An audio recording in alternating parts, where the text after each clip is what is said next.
முருகனை பற்றி நாம் எவ்வளவோ விஷயங்கள் தெரிந்திருக்கிறோம். உள்ளம் முருகுதையா, இதை கேட்டு மயங்காத ஒரு மனிதர் கூட பார்க்க முடியாது.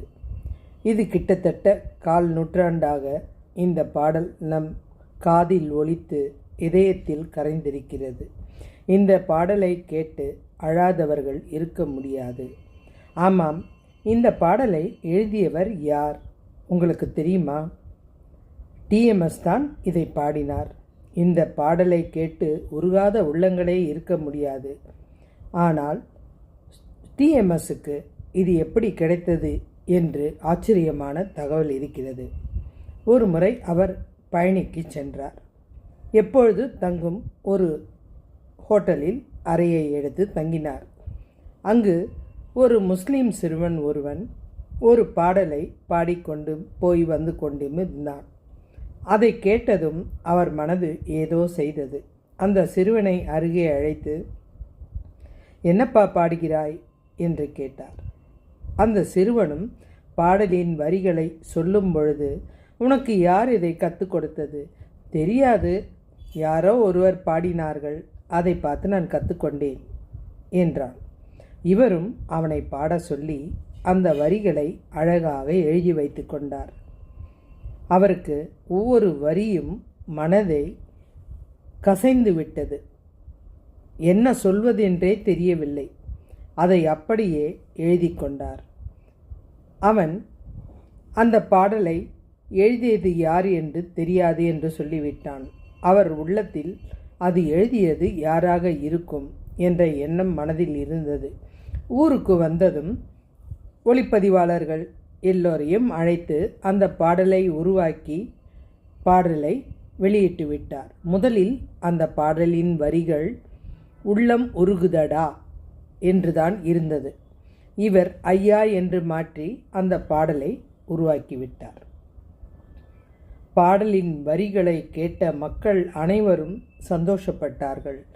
இவர் ஒவ்வொரு இடத்திற்கு போகும்போது அந்த பாடலை பாட சொல்லுவார்கள். அப்படி பாடி முடித்ததும் அவர் அந்த ஜனங்களை பார்த்து ஒரு வார்த்தை சொல்வார். இந்த பாடல் யார் எழுதியது என்று தெரியவில்லை, அவரை பார்க்க வேண்டும் என்று மனம் விரும்புகிறது. எனக்கு இந்த பாடலை ஒரு முஸ்லிம் சிறுவன்தான் சொன்னான் என்ற உண்மையை சொன்னார். இது பல காலமாக நடந்தது. அவருக்கு யார் எழுதியது என்று தெரியவே இல்லை. திடீரென்று ஒரு நாள் அவர் தம்புச்செட்டு தெருவில் இருக்கும் காளிகாம்பா கோவிலுக்கு எப்பொழுதும் போல போனார். அவர் கடவுளை வணங்கிவிட்டு சுற்றி வரும்பொழுது திடீரென்று சுவற்றில் இவர் பாடிய அந்த பாடல் எழுதியிருந்தது. உள்ளம் முருகுதடா என்ற தலைப்பில். பார்த்ததுமே அவருக்கு மெய் சிலிர்த்து போய்விட்டது. ஒரு நிமிடம் உடல் நடுங்கிவிட்டது. இந்த பாடலை பாடியிருக்கிறேன், இந்த கோயிலுக்கு எத்தனையோ முறை வந்திருக்கிறேன், என் கண்ணில் படாத அந்த வரிகள் இன்று பட்டுவிட்டது என்று மகிழ்ச்சி அடைந்தார். அதில் கல்வெட்டில் எழுதியிருந்தது அந்த பாடல். முடிவில் இதை எழுதியவர் ஆண்டவன் பிச்சி என்று பெயர் இருந்தது. யார் அது என்று ஆராயத் தொடங்கிவிட்டார். நேரங்கள் போனது. அவரால் அதை கண்டுபிடிக்க முடியவில்லை. கடைசியில் அவர் ஆண்டவன் பிச்சி என்பது ஒரு பெண் என்று உண்மையை தெரிந்து கொண்டார். அவர் ஒரு சிறந்த முருக பக்தை. அவருடைய அம்மா அப்பா வைத்த பெயர் மரகதவள்ளி. பள்ளிக்கே போகாதவர், படிப்பறிவு இல்லாதவர். 10 வயது முதல் முருகனை தவிர வேறு எதையும் தெரியாது. அவரை பற்றி பாடிக்கொண்டே இருப்பாளாம். 9 குழந்தைக்கு தாயாகிவிட்டாள். இருந்தாலும் பல சோதனைகளை அவள் வாழ்வில் சந்தித்து விட்டாள். சோதனை இருந்தால் அங்கே நிச்சயம் முருகன் வந்து விடுவான். முதுமையில் துறவரமும் பூண்டு விட்டாள். இறைவனடியும் சேர்ந்து விட்டாள். இறப்பதற்கு முன்பாக கோவில் கோவிலாக போய் முருகனின் பாடல்களை பாடிக்கொண்டிருந்தார். அப்படி பாடும்பொழுது ஒரு முறை காஞ்சி மடத்தில் அமர்ந்து பாடிக்கொண்டிருந்தார். அவரது எளிய கோலத்தை பார்த்த அங்கிருந்த பக்தர்கள் அவரை வெளியே விரட்டி துரத்தினார்கள். அதை பார்த்த மகா பெரியவர் இந்த பெண்ணை அருகே அழைத்து அவளுக்கு பிரசாதம் கொடுத்து இன்று முதல் உனது பெயர் ஆண்டவன் பிச்சி. சில இடத்தில் ஆண்டவன் பிச்சை என்றும் அழைப்பார்கள். ஆசிர்வதித்து அனுப்ப அன்று முதல் கோவில் கோவிலாக சென்று தெய்வீக பாடல்களை பாட ஆரம்பித்தார் மரகதவள்ளி என்ற ஆண்டவன் பிச்சி.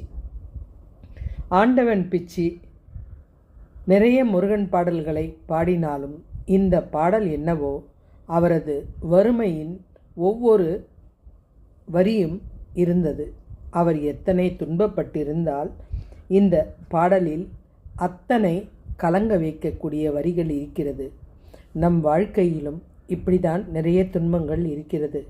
நிச்சயம் நமக்கும் முருகன் வருவான், அருள் புரிவான், நம்புங்கள். நாம் எந்த இடத்திலும் தடங்கி விடாமல் இருக்க நமக்கு இறைவன் துணை வருவான். ஆனால் நிச்சயமாக வராமல் இருக்க மாட்டார். இந்த ஆண்டவன் பிச்சி படிப்பறிவே இல்லை என்றாலும் முருகன் என்ற ஞானத்தினால் அவளுக்கு கல்வி அறிவு வந்தது. ஆனால் இதில் ஒரு விஷயம் கவனித்தால், டிஎம்எஸ்க்கு இந்த பாடல் யாரும் கொடுக்கவில்லை. இதை அவர் பழனியில் கேட்க வேண்டும் என்று விதி எழுதப்பட்டிருக்கிறது. அதுவும் ஒரு முஸ்லிம் சிறுவன் பாட அதை இவர் கேட்க வேண்டும் என்று இருக்கிறது. அதை இவர் பாடலாக வெளியிட வேண்டும். பிறகு ஆண்டவன் பிச்சையை தேட வேண்டும் என்று விதி இருக்கிறது. அதுவரை அவர் யார் என்றே யாருக்கும் தெரியாது. அவர் இல்லை என்றாலும் இந்த பாடல் மூலமாக நமக்கு அவர் யார் என்று தெரிந்துவிட்டது. உலகத்தில் இப்படி எத்தனையோ பக்தர்கள் வாழ்ந்து மறைந்திருக்கிறார்கள். நமக்கு தெரியவில்லை என்றாலும் ஆண்டவன் ஒரு நாள் நமக்கு அவர்களை உலகுக்கு காட்டிவிடுவார். மீண்டும் ஒரு நல்ல இறை கதையுடன் உங்களை சந்திக்கிறேன். சாந்தி வெற்றிவேல். நன்றி.